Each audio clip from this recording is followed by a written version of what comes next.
My name is Hannah Cole, and on the night everything shifted, I was halfway into my coat, my keys already in my hand, ready to drive to my sister's house for dinner. It was supposed to be simple, familiar, the kind of Sunday evening that tied the two of us together after months of barely speaking. Megan had insisted all week, sending photos of a roast chicken in the oven, promising it would be just like old times. I wanted to believe her, I really did, but then my phone buzzed. 3 missed calls from my attorney, Daniel Brooks, and a single message glowing on the screen as if it were burning through the glass. Hannah, don't go to Megan's house tonight. Call me the moment you see this. I'm serious. For a second, I froze in the doorway. The cold air from outside swept in behind me, raising a chill that had nothing to do with the temperature.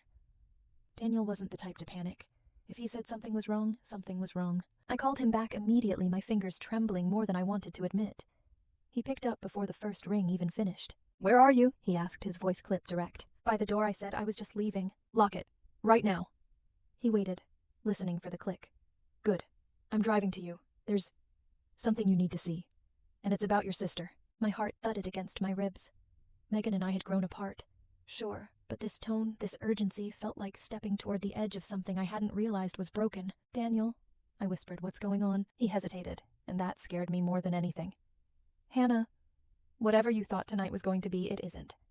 Megan's been planning something, and it involves everything your parents left you." The air around me tightened, pressing into my lungs. That was the moment I knew this wasn't a family dinner. It was a warning. Daniel arrived at my house 20 minutes later, his car still running in the driveway as if he couldn't spare a second. When I opened the door, he stepped in without small talk, gripping a folder so tightly the edges had curled. "We should sit down," he said. We went to the kitchen, the same place Megan and I used to drink coffee after our parents' funerals, promising we'd take care of each other. I hadn't realized how fragile that promise was. Daniel set the folder on the table. "Everything here was filed with the probate court last week. Megan and Jason have petitioned for guardianship over you." For a moment, the words didn't register. Guardianship was for people who couldn't manage their own lives, people slipping into confusion or memory loss. "I'm not..." The words stuck in my throat. Daniel pushed a packet toward me. "They're claiming cognitive decline, forgetfulness, disorientation, trouble handling finances." He pointed to one page. "Your doctor noted insomnia and stress." And here he tapped another. "A neighbor says she found you standing outside late at night looking confused." "I wasn't confused," I whispered. "I just couldn't sleep." "I know," Daniel said, "but they're building a very careful case." He turned his laptop toward me. A real estate appraisal filled the screen. "The lake cabin your parents left you? It's nearly doubled in value. Close to $4 million. The room tilted slightly. "That's why Megan's doing this," Daniel said. "If they get guardianship, they control everything. Your accounts, your business decisions, the cabin. All of it." My hands tightened on the edge of the table. "She invited me to dinner," I murmured. Daniel nodded. "Because she thinks you don't know. And as long as she believes that, you're safer than you realize." His words settled over me like a shadow, and something inside me shifted, not just fear, but the first spark of a quiet, growing resolve. The next morning, my house felt different, as if the walls were listening. I sat at the kitchen table with a blank notebook. Daniel had told me to document everything, tasks, conversations, decisions, so I wouldn't just remember my life. I could prove it. I wrote down the time, the weather, my breakfast. It felt silly at first, like performing for someone unseen. But beneath the awkwardness was anger, steady and warm. If Megan wanted to twist tiny moments into evidence, I would turn my entire life into a record she couldn't distort. By midday, Daniel called. "I got you in with Dr. Alicia Park. Independent psychiatric evaluation. She's excellent." At her office, the building smelled faintly of eucalyptus calm, in a way I wasn't. Dr. Park greeted me with a steady, assessing gaze. She didn't treat me like someone fragile, just someone seeking clarity. She led me through memory tests, logic puzzles, story recall. When she asked me to interpret a proverb, the explanation came easily. I wasn't just answering her, I was pushing back against every lie Megan had planted. After an hour, she closed her notebook. "You're sharp," she said. "Focused, oriented, and cognitively intact. Whatever stress you're under hasn't touched your mental capacity." Relief loosened something tight in my chest. Driving home that evening, I found a voicemail from Megan. Her voice was warm, syrupy. "Hey, Han. I feel awful about last weekend. Why don't you come by Sunday? I'm making lasagna. We can look at the estate papers together." Estate papers, something she'd never cared about before. I stood in the driveway listening again to her sweetness, and something cold slid down my spine. She was performing. And now, for the first time, I could hear the script. By Sunday evening, I had rehearsed every possible version of the dinner in my mind. I wasn't going to cancel. Daniel told me it was better to observe Megan up close to see how far she was willing to go. Still, as I stood on her porch, with a pan of store-bought brownies in my hands, something she'd teased me about in better years, I could feel my pulse tapping against my ribs. Megan opened the door wearing an apron and a smile polished enough to reflect light. "There you are," she said, pulling me inside before I could answer. The house smelled like garlic and basil, warm and inviting, the kind of scent that used to mean comfort. Tonight it felt staged. Jason was in the kitchen plating lasagna. He looked up with an expression so friendly it bordered on theatrical. "Hannah, good to see you," he said, as if he hadn't just filed paperwork to take over my life. We sat down at the dining table. I noticed immediately that one of the decorative wall frames had been angled, strangely pointing directly at my chair. A small lens glinted behind the glass, subtle but visible to someone who wasn't supposed to be losing awareness. I kept my face still. Dinner began with harmless questions: how my work was going, whether I'd been sleeping better. But the rhythm shifted quickly. Megan leaned in, her voice full of gentle concern. "You've seemed overwhelmed lately, like when you forgot the route to our old cabin last month." "I didn't forget," I said softly. "There was construction. They rerouted the road." "Oh, right," she replied too quickly. "I must have mixed it up." Jason chimed in, mentioning how he once found me confused at the farmer's market staring at a display of peaches. I remembered that day perfectly. I wasn't confused, I was upset after a stressful client call. But they weren't here for the truth. They were here to build a story. Halfway through dinner, Zoe slipped into the room, her hair damp from a shower. She muttered hello, but her eyes flicked between her parents and me with something guarded, almost wary. When the plates were cleared, Megan suggested we take a look at the estate documents. The casual tone didn't match the tightness around her mouth. I smiled, letting the silence stretch just long enough to unsettle her. "Maybe another time," I said. "Tonight I just want to enjoy dinner." Her expression froze, a hairline crack in the performance. As I walked to my car later, the cold air felt cleaner than the house I'd just left. And for the first time I knew exactly what Megan was doing. She wasn't asking for dinner. She was building a case. 3 nights after that dinner, a storm rolled over Denver, clouds pressed low like a warning. I was writing in my logbook when a frantic knock cut through the quiet. For a second, I thought it was the wind, until a trembling voice called out, "Hannah, please, it's me." Zoe stood on my doorstep, soaked, clutching her backpack like armor. Her breaths came in sharp, frightened bursts. "Can I come in?" she whispered. I pulled her inside, wrapped her in a blanket, sat her by the heater. She shook, not just from the cold.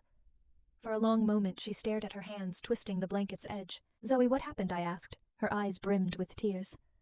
"I know what my parents are doing, and you need to hear something." She pulled an old tablet from her backpack, the one Jason used for calls. The screen was cracked, but still worked. "I wasn't snooping," she said quickly. "They were arguing in the kitchen. Dad left this out. I heard them talking about you, about getting control of your accounts. And when he walked away, I hit record." Before I could answer, she pressed play. Megan's voice filled the room, cold and controlled. "Once the court gives us guardianship, we'll list the cabin first. The equity alone covers most of the debt." Jason followed, quieter, crueler. "She won't fight it. She never does. Once everything's transferred, we're fine." Then Megan, again sharp enough to cut. "She doesn't use what she has. Jason, she doesn't deserve any of it." Zoe stopped the recording, hands trembling. "I didn't want to believe it. But they're not helping you. They're taking everything." I leaned back as the room tilted, my body struggling to absorb the betrayal. "You did the right thing," I said softly. But inside, something darker settled. Not fear, understanding. Megan hadn't just crossed a line, she'd erased it. The courthouse in Jefferson County always looked a little too clean, like truth couldn't possibly survive inside it. That morning, the sky hung low and gray, and for a moment, I wondered if Megan felt even an ounce of the weight pressing on my chest. Daniel walked beside me, steady and unhurried, his briefcase swinging lightly, as if the evidence inside didn't have the power to rewrite our entire family. Inside the courtroom was small, paneled with dark wood, the air still enough to taste. Megan and Jason were already seated at their table. Megan wore a fitted navy blazer, her hair perfect, her expression a portrait of concerned sisterhood. Jason sat stiffly beside her, jaw clenched, eyes darting everywhere but toward me. When Judge Eleanor Miles entered, everyone rose. She had the calm authority of someone who'd sifted through too many family betrayals to be impressed by theatrics. The petitioner's attorney started first, speaking with the polished tone of a man who practiced sincerity in the mirror. He talked about my recent cognitive issues, how Megan had stepped in out of love, how their only intention was my safety. Photos of me looking tired, notes about my insomnia, and the neighbor's affidavit were all laid out like pieces of a puzzle someone had forced into the wrong shape. I listened without flinching. Every accusation felt distant now, almost hollow, like an echo of a version of me Megan needed to exist. When it was our turn, Daniel stood with a calm that filled the room. He handed Judge Miles the psychiatric evaluation first. Dr. Park's assessment confirms Ms. Cole shows no signs of cognitive impairment or diminished capacity, he said. In fact, she performed well above average. Megan shifted in her seat. Then Daniel presented the financial documents, mortgage arrears, credit card debt. Jason's failed business. A flush crept up Megan's neck. Your Honor, Daniel continued, these filings are not an act of protection. They're an act of desperation. The tension in the room thickened. Finally, Daniel nodded at me. I reached into my folder and pulled out the tablet Zoe had given me, the recording saved on a small drive. My hands didn't shake as I passed it to the clerk. The judge pressed play. Megan's voice spilled into the silent room. Cold, confident, calculating. Jason's voice followed, layering greed on top of contempt. Every word cut through the courtroom like glass. When it ended, no one breathed. Judge Miles leaned forward slowly. Mrs. Reed, she said, her voice sharp as steel. Would you like to explain why you're planning to sell your sister's property before she has even been declared incompetent? Megan opened her mouth, but nothing came out, not even a lie. The judge's eyes hardened, and in that moment I knew the ground had finally shifted, not beneath me, but beneath them. Judge Miles paused before speaking. Her gaze locked on Megan with cutting precision. The courtroom felt suspended, everyone waiting. This petition, she said slowly, is not an attempt to protect a vulnerable family member. It is a calculated effort to seize her assets. She tapped the paperwork. The recording makes that unmistakably clear. Megan's shoulders collapsed. Jason stared down, his knuckles white. They no longer looked confident, only exposed. The petition for guardianship is denied. Judge Miles continued, dismissed with prejudice. Mrs. Reed and Mr. Reed are prohibited from contacting Miss Cole or approaching her home for 24 months. A beat. This will also be referred to the district attorney for review of potential fraud and misuse of the guardianship system. The gavel struck once, echoing through the room. I exhaled, not in triumph, but in release. Months of fear unspooled all at once. Daniel squeezed my shoulder as people filed out. Reporters whispered about exploitation and family greed. Behind me, a soft voice called my name. Zoe stood by the benches, eyes red but resolute. She walked toward me carefully, like she still expected her parents to pull her back. I'm sorry, she whispered. I didn't know it would go this far. I hugged her before she finished. She trembled, torn between guilt and relief. You were brave, I murmured. You told the truth. Across the room, Megan watched her daughter with a hollow, fractured expression. Something desperate flickered in her eyes, but Zoe didn't look back. Outside, the cold air smelled of wet pavement and pine. Zoe stayed close beside me. Daniel moved ahead, already thinking about legal protections, but my attention stayed on the girl at my side. Everything Megan tried to take my autonomy, my home, my future, I still had. What she lost was far greater. Her daughter chose the truth. Winter faded slowly that year, as if the cold didn't want to loosen its grip on the city. But inside my house, warmth returned long before the snow melted. Zoe stayed with me for a few nights, then a few weeks, until it became clear she wasn't just visiting. She was rebuilding something, trust, stability, maybe even a sense of safety she hadn't realized she'd lost. Our days found a quiet rhythm. I worked in my studio while she studied at the dining table, her headphones tangled in her hair. Evenings were softer, cooking together, rewatching old movies, leaving the kitchen lights on later than necessary, just to avoid the silence that used to settle there. The house grew full in a way it hadn't been in years. One Saturday we drove up to the lake cabin. Snow still clung to the ground, sparkling in patches under the early spring sun. Zoe stepped out of the car and breathed in the cold mountain air with a kind of reverence. It's beautiful, she said. I nodded, feeling the familiar ache of memory. Your grandparents loved it here. They said the lake always made people honest. For a while we walked the shoreline without speaking. The water was calm, a sheet of light moving gently with the breeze. Eventually, Zoe asked the question she had been circling for weeks. Do you think you'll ever forgive her? My mom. I took my time answering. Forgiveness isn't about saying what happened didn't matter. It's deciding not to let it run your life anymore.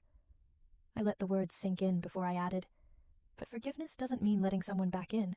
Those are two different doors. Zoe looked out at the water, her breath forming faint clouds. I miss who she used to be, she said. So do I admitted.